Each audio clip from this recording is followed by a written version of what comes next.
Well, thank you very much, Chair, and thank you, Minister McKenna, for being with us today with your officials.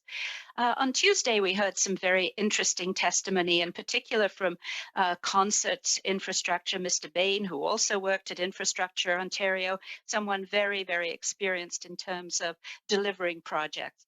And his comment was that, of course, they don't happen overnight. And as I think we're well aware, the Canada Infrastructure Bank is particularly charged with looking at complex projects.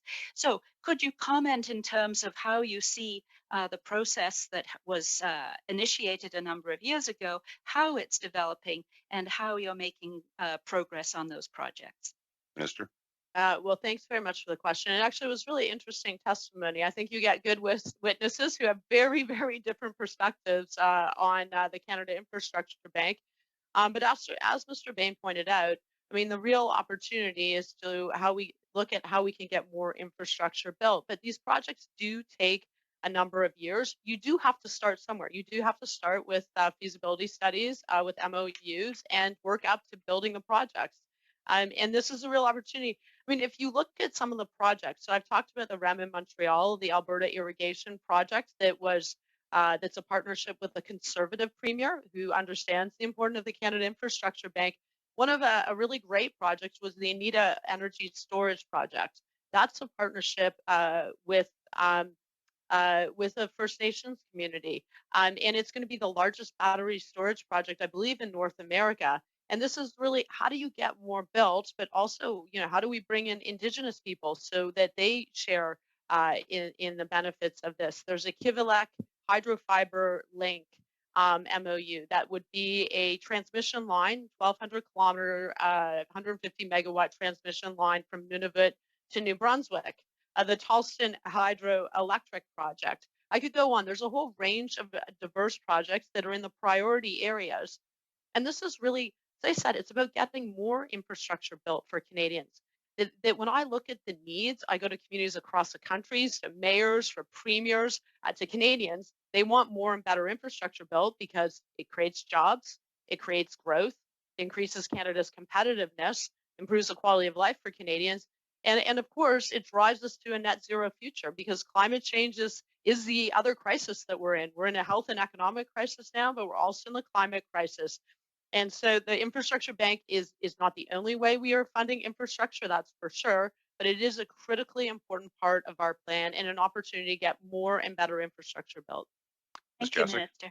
Minister. If I could turn to a priority area for my constituents in Markham-Stouffville, public transit. As you know, Minister, you have visited us in York Region a number of times. I actually have 4 GO train stations in my riding, and I was very pleased to see the GO expansion as one of the priority areas. But beyond that, could you just detail for us what the CIB is going to be doing overall in terms of public transit?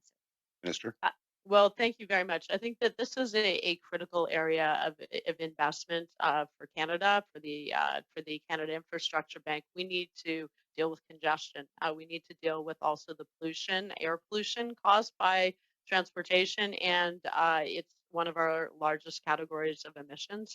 Over 20% of our emissions come from transportation. We just made a very big announcement, first ever commitment by a government to permanent public transit funding, $15 billion in additional money.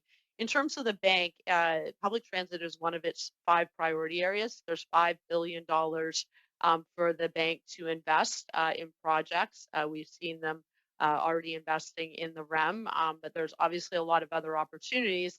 And in its growth plan, which is a more recent plan focused on the pandemic in the next 3 years, creating jobs and growth, it's committed $1.5 billion to zero emission buses and related infrastructure. And I think this is incredibly important. I'm sure in your community, folks would love to be riding in zero emission buses. They're quieter, they're cleaner. Often they're made in Canada. It's a great story about Canadian innovation from bus companies from New Flyer to Novo Bus to Lion Electric to Ballard fuel cell buses. And so this is a real opportunity for Canada to be leading the way, to be creating jobs, growth, and of course, building cleaner and more conclusive communities. Ms. Jessic? And finally, in terms of some of what we also heard in terms of um, the CIB model, there was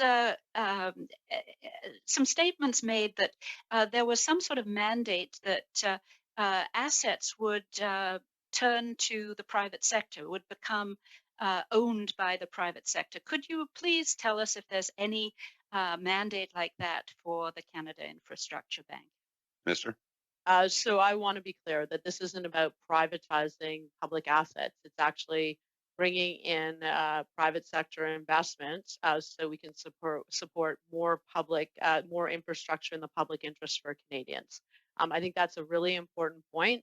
I think that this is really how do we leverage dollars? How do we leverage pension plans of Canadian workers? So they go to work; those dollars go to work in Canada to building more infrastructure. But this isn't a plan to go privatize all public infrastructure. Thank you.